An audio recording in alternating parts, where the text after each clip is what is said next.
Hello बनीशा।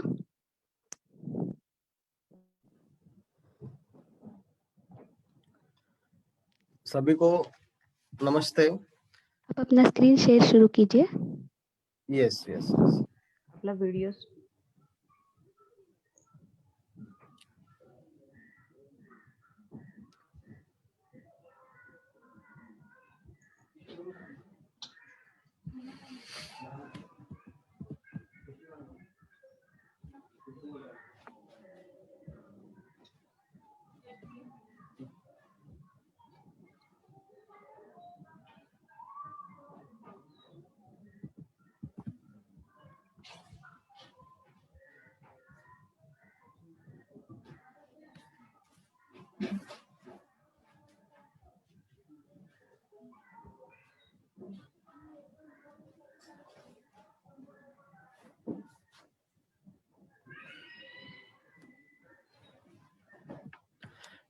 शुरू करें क्या? हमारे किसान भाई और बहन जुड़ गए होंगे तो हाँ, शुरू कीजिए। ठीक।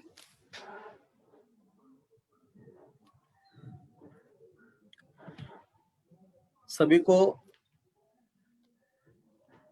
नमस्कार। मैं आदित्य देशपांडे, पॉलिसी और एडवोकेसी रिसर्च सेंटर से आप सभी को प्रथमतः नमस्ते करना चाहता हूं और इस विषय की शुरुआत एक अच्छे काव्य पंक्तियों से कहना चाहता हूं। पतझड़ हुए बिना पेड़ों पर नए पत्ते नहीं आते, कठिनाइयां और संघर्ष सहे बिना अच्छे दिन नहीं आते।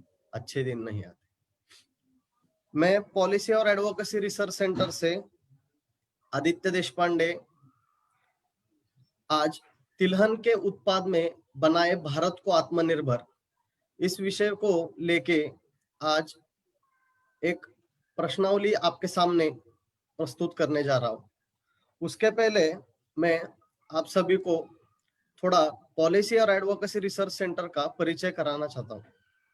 पॉलिसी और एडवोकेसी रिसर्च सेंटर विवेक व्यासपीठ का इनिशिएटिव है, जहां पर सरकार, प्रशासन, प्रशासकीय अधिकारी, इस विषय के अलग अलग विशेषज्ञ, हमारे छोटे बड़े उद्योजक हैं, यानी लघु उद्योजक, बड़े उद्योजक, अलग अलग जो भी एंटरप्रेन्योर्स है, यहाँ तक कि अलग अलग फील्ड के जो भी हमारे शिक्षार्थी है, चाहे वो ग्रेजुएशन के विद्यार्थी हो, चाहे वो पीएचडी स्कॉलर हो, ऐसे अलग अलग सभी अलग विषय में एकत्रित इन सभी को करके हम इस तिलहन के उत्पाद में बनाए भारत को आत्मनिर्भर, ये एक ऐसा विषय है। ऐसे अनेक विषय पॉलिसी और एडवोकेसी रिसर्च सेंटर करता आया है। तो ये हमारा परिचय है, जो कि हम इन सभी को जोड़ के अलग अलग विषयों पे रिसर्च करते हैं, अपना मत प्रदर्शित करते हैं, प्रतिपादित करते हैं, और सरकार हो, इंडस्ट्री हो, उनको अलग अलग विषय में रिपोर्ट हम सादर करते हैं। विवेक व्यासपीठ 20 साल से सामाजिक, आर्थिक, सांस्कृतिक अलग अलग विषयों में अपना काम करते आ रहा है और समाज को एक नई दिशा देने का काम पार्क विवेक व्यासपीठ के माध्यम से करते आ रहा है, और उसका ही इनिशिएटिव पॉलिसी और एडवोकेसी रिसर्च सेंटर और किसान के कोलैबोरेशन में हम आज का ये विषय आगे लेके जा रहे हैं। वर्तमान की स्थिति ऐसी है कि भारत में तिलहन की खेती की करीब 260 लाख एकड़ खेती की जा रही है। उत्पादन 3000 लाख टन ही हो रहा है। मतलब एक जमाने में हमें मतलब तिलहन का एक बहुत बड़ा हब कहा जाता था, या फिर भारत का तेल यानी सबसे शुद्ध तेल और सबसे ज्यादा उत्पाद वाला भारत को माना जाता था। पर कई दिनों से ऐसा देखने में आ रहा है कि अलग अलग क्षेत्रों में भारत का जो इंपोर्ट है, भारत की जो आयात है वो बड़ी है, और हमारा आत्मनिर्भर किसान अब आत्मनिर्भर नहीं रहा, जिसमें 88% सोयाबीन, मूंगफली, सरसों का उत्पादन होता है। मध्य प्रदेश, राजस्थान, गुजरात, जहां से 78% धान का उत्पादन होता है। और ऐसी स्थितियां यहाँ पर है कि तिलहन में हम मतलब इंडोनेशिया जैसे देश हमें पास करके आगे निकल जा रहे हैं। आयात की स्थिति में विकास दर 10 वर्षों में 174% रहा है। मतलब ये बहुत दयनीय स्थिति है हमारे किसानों के लिए, किसान भाइयों के लिए, और हमारे ऑयल सीड सेक्टर के लिए, तिलहन उत्पादन करने वाले हमारे क्षेत्र के लिए। 60% भारत तिलहन में तेल की मांग मतलब आयात कर रहा है, कि बाहर से तेल हम खरीदारी कर रहे हैं, जिसमें 70,000 करोड़ रुपए का खर्च हमें हर साल करना पड़ता है। मतलब अगर सिर्फ तिलहन हमारा मतलब किसान का मतलब अभी सभी, मैं एक एग्रीकल्चर ग्रेजुएट होते हुए ऐसा लगता है कि सभी आज कैश क्रॉप के तरफ बढ़ रहे हैं, या फिर मतलब जो भी केला है, या फिर पोमोग्रेनेट है, या फिर हमारा गन्ना है, तो गन्ना के विषय में जा रहे हैं और तिलहन को हम पीछे डालते जा रहे हैं। इसका मतलब नतीजा ऐसा देखने में आया है कि इतना खर्चा हम हमारे देश में इस पर कर रहे हैं, और बढ़ती आबादी के लिए विकास के लिए जो भी भारत में आज है वो 11 किलो की मांग आज भारत में बढ़ती जा रही है। तो हमारे देश के किसान इस तिलहन के विषय में किस प्रकार हम किसान की मदद कर सकते हैं, या फिर आज की जो प्रश्नावली है, आज को जो मुद्दा लेकर पॉलिसी एडवोकेसी रिसर्च सेंटर और किसान ने एक संयुक्त कार्यक्रम रखा है कि हम इस विषय में क्या कर सकते हैं। तो किसान भाई अपनी राय बताए, अपने प्रश्न, अपनी कठिनाइयां बताए, कि जो हम हमारा रिसर्च करके हमारा एक रिपोर्ट बना के सरकार के पास जा सकते हैं कि नहीं साहब, इस विषय में हमें आगे बढ़ना है, और ये मुद्दों को मद्देनजर रखते हुए हमें किसान को आत्मनिर्भर बनाना है। तिलहन क्षेत्र को भारत की खेती में, एग्रीकल्चर सेक्टर में, ऑयल सीड सेक्टर को आत्मनिर्भर बनाना है। यहाँ पर हम कुछ स्टैटिस्टिक मतलब सांख्यिकीय चार्ट लेके आए, जहां पर हम देखे कि हमारा जो ग्राउंडनट ऑयल है वो 5.93%, मतलब ग्लोबल प्रोडक्शन था कि 5.93%, उसमें भारत का सिर्फ 1.13% ही है।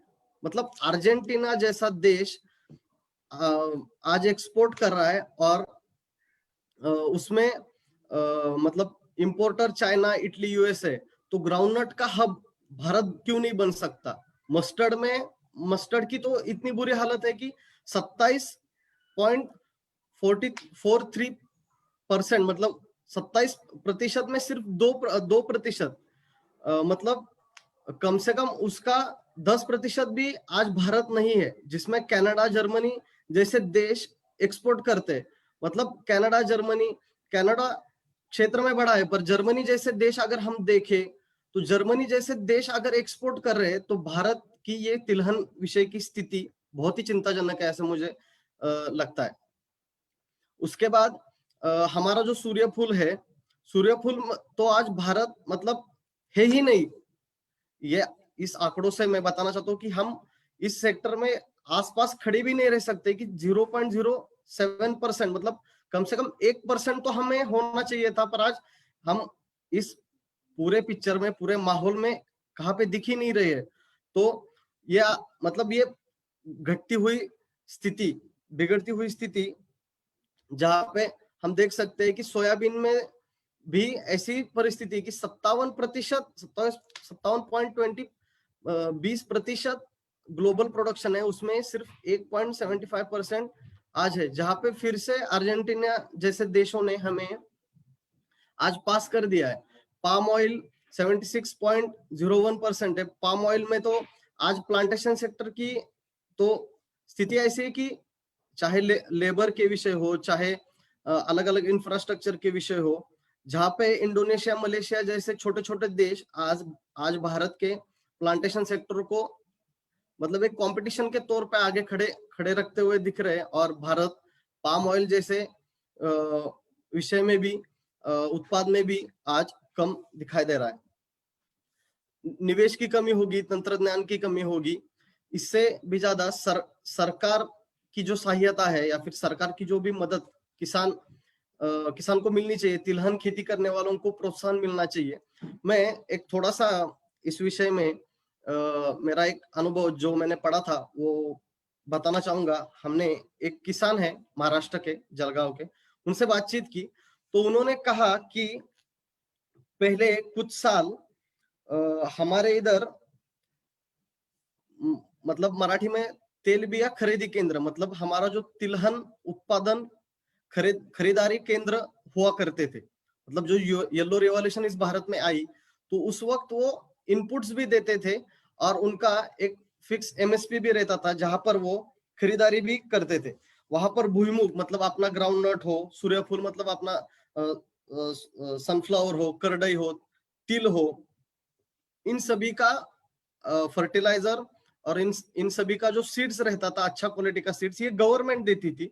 और गवर्नमेंट ने देने के बाद उसकी खरीदारी भी होती थी, मतलब हर गांव में या फिर 10-15 गांव का एक गुट बना के या फिर तहसील में तेल बिया खरीदारी केंद्र करके केंद्र होता था, जहां पर लोग अलग क्रॉप को जाने के वजह से यहाँ जाते थे। मतलब 1990-92 में यह सब होता था, जहां पर अच्छे रेट भी मिलते थे और किसान खुश भी रहता था।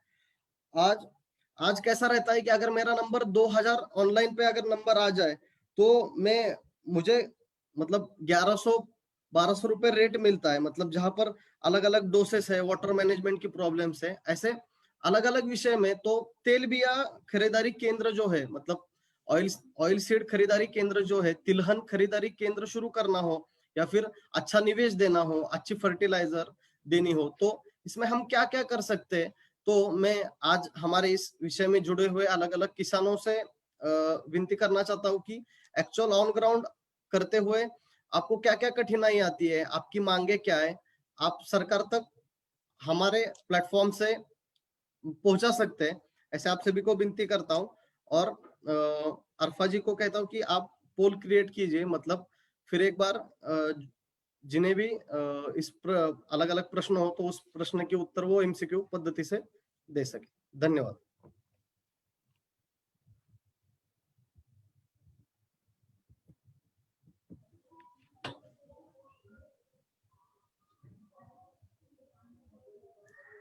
आदित्य जी, आप बात करते रहिए।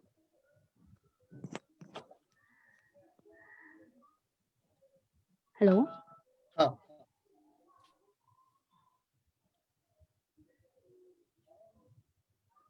ठीक है, ठीक है।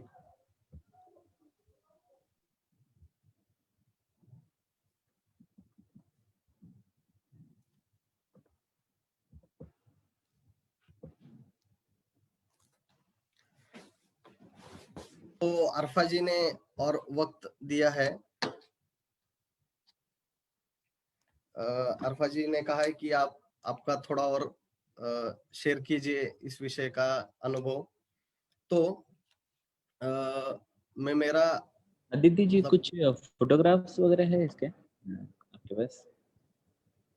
कोई दिखा सकते हैं हमारे जो किसान भाई हैं उनको? क्योंकि एक्चुअली ये फेसबुक पे भी लाइव है और यहाँ पे भी है, तो फेसबुक लाइव जो देख रहे हैं उनको पोल नहीं दिखेंगे, तो तब तक आप अगर कुछ फोटोग्राफ्स वगैरह दिखाते हैं तो उनको भी फायदा हो जाएगा।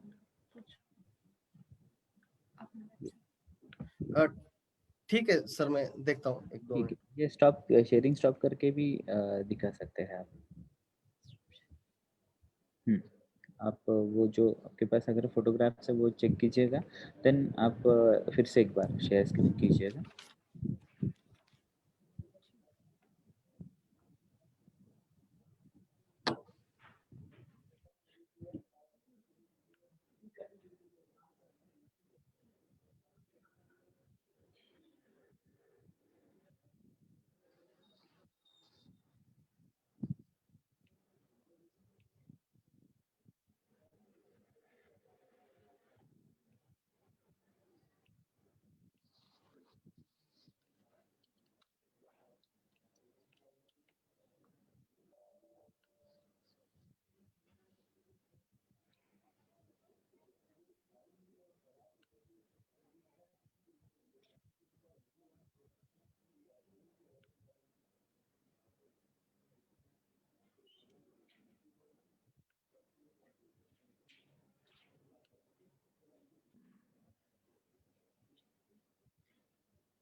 सर फोटोग्राफ्स वगैरह नहीं है, पार्क का वेबसाइट ओपन करके हाँ चलेगा ना, बता सकते हैं उस पे क्या है, क्या लोगों को विजिट करने के बाद क्या मिलेगा वो भी बता सकते हैं आप। ठीक है ठीक है ठीक है।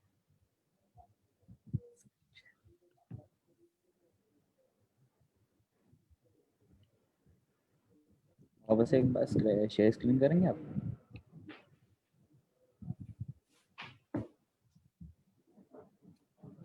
दिख रहा है वेबसाइट? यस, हमारे यहाँ पे सुनील पाठक जी भी है, तो उनको मैंने अलाउ टू टॉक किया है। सुनील पाठक जी, आपको कुछ प्रश्न है तो प्लीज पूछिएगा टेलीहन के बारे में।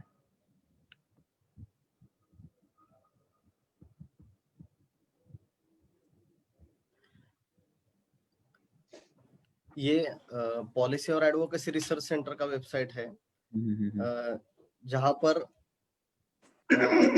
मतलब अपडेट्स में अलग अलग बुलेटिन न्यूज या फिर जो भी स्कीम्स है, या फिर हमारा अभी मेरे साथ बनीशा भी है, वो भी आपके साथ बीच बीच में बात करेंगे, क्योंकि उन्होंने एक बहुत अच्छा रिपोर्ट बनाया था बैन ऑन 27 पेस्टिसाइड। तो मैं उनसे विनती करता हूँ कि वो उस विषय में थोड़ा सा बात करें, चलेगा। कि मतलब क्या हो रहा था सर, कि एक गवर्नमेंट ने तो बैन लाया कि बैन कर दो पेस्टिसाइड, पर सेकंड। उससे कम 10 से 15 हजार करोड़ का इंडियन एग्री इनपुट सेक्टर का नुकसान हो रहा था। तो उस पे उन्होंने प्रोजेक्ट बनाया था, मतलब हम अभी अलग अलग प्रोजेक्ट कर रहे हैं। मैं भी अभी एग्रीकल्चर एजुकेशन पॉलिसी आ रही है, बायोस्टिमुलेंट पे पॉलिसी आ रही है, तो उस विषय में हम मतलब उस विषय में रिसर्च वगैरह शुरू है। तो यहाँ पे वेबसाइट में अलग अलग सर्वे प्रोजेक्ट वगैरह रहते हैं, तो आप यहाँ पर देख सकते हैं कि पार्क का काम कैसे कैसा शुरू होता है। आदित्य जी एक सेकंड, हाँ पाठक साहेब काही प्रश्न आहेत तुम्हाला? तुम्ही नाही मी आताच नुकतंच जॉईन केलंय. Let me yes, give me some time. Sure sure definitely. ठीक है Aditya ji, please continue.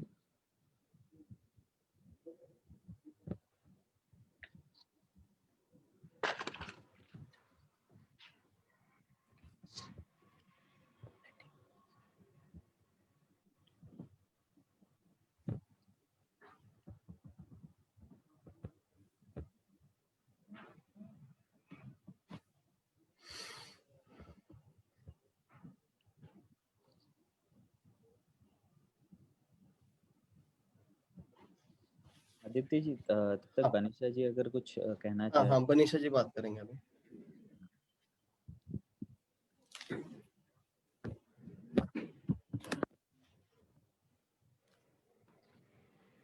Namaskar. Am I audible? Yes yes. Okay. तो मैं पार्क के और अन्य डायमेंशन पे जो दूसरे डायमेंशन पे काम कर रही है उसके बारे में मैं बताना चाहती हूँ। ये पार्क के वेबसाइट है। यहाँ पर हमारा मेन मुद्दा ये है कि जो सामान्य द फंडामेंटल प्रॉब्लम्स जो है सोसाइटी में उसके ऊपर हम रिसर्च करें एंड जो नीडेड पॉलिसी चेंजेस जो चाहिए वो हम कैसे ला सकते हैं with the help of all the stakeholders involve. तो आप कोई भी एक पर्टिकुलर सेक्टर ले लो तो एक पॉलिसी तभी उसकी सक्सेसफुल इम्प्लीमेंटेशन होगा जब हम उस सेक्टर के अच्छे से रिसर्च करें, उसकी मांग को देके एंड उसे हम पूर्ति करें, तभी कोई भी सेक्टर वो डेवलप हो सकती है। तो पॉलिसी एडवोकेसी रिसर्च सेंटर जो है ये एक प्लेटफॉर्म है जहाँ पर हम सारे जो स्टेक होल्डर्स है उन्हें एक साथ लाए एंड उनसे बात करें। तो आप देखोगे तो it's a platform for bringing various stakeholders in policy making and not only for the when you talk about the stakeholders, it includes government, bureaucracy, corporates, small and medium entrepreneurs, businessmen, experts in various field and academicians, also NGOs, to form, evaluate, revise the various policies affecting the society and evaluate them based on the interest of the nations and citizens. तो यही है कि हम हमारे जो प्रधानमंत्री का ये है एम है कि आत्मनिर्भर बने देश। तो आत्मनिर्भर कैसे बने, यही हमारा मेन मुद्दा है कि हर सेक्टर में इंडिया आत्मनिर्भर बने एंड उसके लिए जो भी पॉलिसी चेंजेस जरूरत है उसे हम ला सके through various research and studies. हमारा जो अभी आदित्य जी ने बात किए थे तिलहन के उत्पादन में, वो हमारा करंट रिसर्च है जिसमें हम ये देखना चाहते हैं कि हम ऑयल सीड सेक्टर में इंडिया को आत्मनिर्भर कैसे बने। इसके पहले भी हमारा बहुत सारा रिसर्च हो चुका है जो अभी मैं स्क्रीन शेयर करी हूँ, उसमें आप देख सकते हो। बेसिकली अभी फिलहाल जो रिसेंट हुआ है वो पार्क का 27 पेस्टिसाइड बैन पे एक स्टडी रिपोर्ट आया था जिसमें हमने ये कोशिश की है कि मिनिस्ट्री ऑफ एग्रीकल्चर ने 15 मई को एक ड्राफ्ट लाई थी कि 27 पेस्टिसाइड को बैन करें हम इंडिया पे, लिस्ट ऑफ 27 पेस्टिसाइड्स। तो हम उसके economic impact as well as agriculture impact and environmental impact ये सब देखे देन इस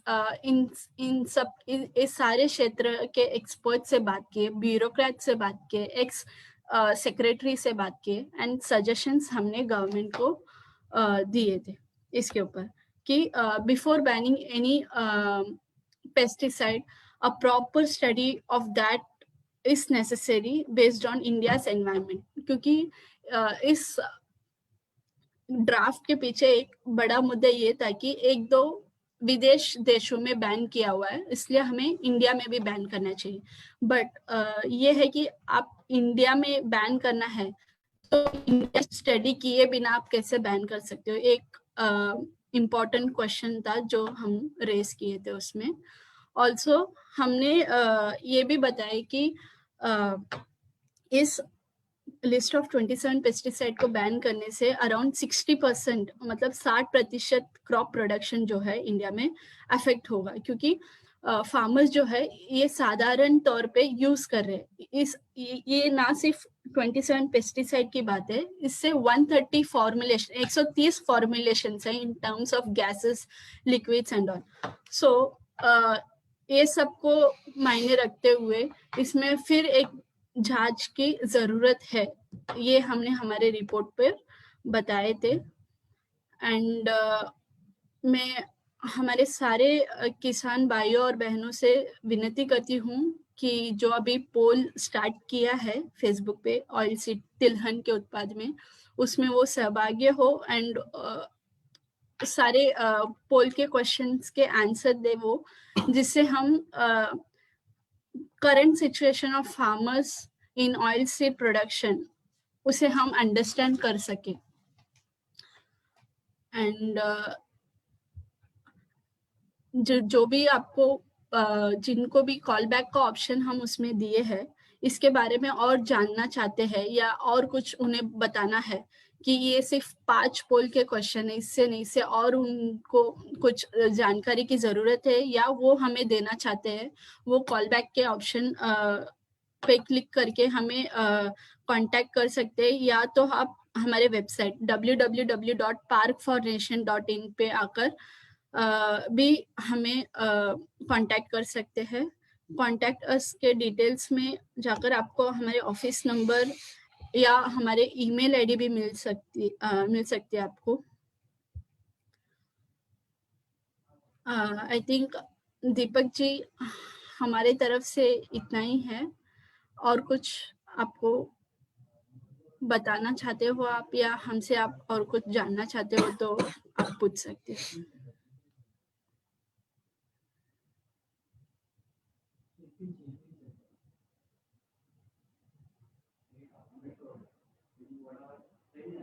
दीपक जी ये शेयरिंग स्टॉप करेंगे तो भी चलेगा अभी। ओके स्टॉप कर। Yes. अभी के कोई किसी को अगर प्रश्न है तो पूछ सकते हैं, नहीं तो हम कंक्लूड कर सकते हैं। ओके मैं चैट बॉक्स में कुछ आए हैं, मैं देखती हूँ। ओके कोई प्रश्न नहीं है चैट बॉक्स में, यहाँ पे भी नहीं है प्रश्न कोई। ओके ओके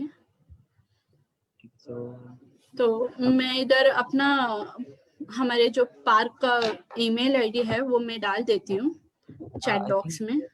निश्चय से हम एंड स्लाइड में शेयर कर रहे हैं। कर रहे हो? ओके हाँ एंड स्लाइड में हम मेंशन कर रहे हैं कांटेक्ट डिटेल्स। पार्क का नहीं आदित्य जी का मेंशन कर रहा है। ओके मैं पार्क का डाल देती हूँ चैट बॉक्स में। ठीक है Banisha ji. Okay Vivek park Banisha now you can conclude this. Okay sir wait.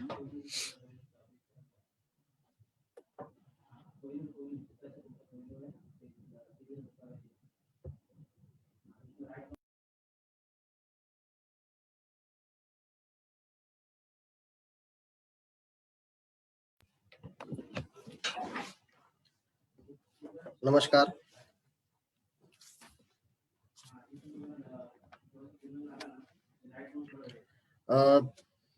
तो मैं सबसे विनती करता हूं कि एक हेल्दी डिस्कशन हो, एक चर्चा हो। अगर तिलहन विषय में कोई अपने इनपुट्स देना चाहता हो, कुछ बात करना चाहता हो तो अवश्य करें।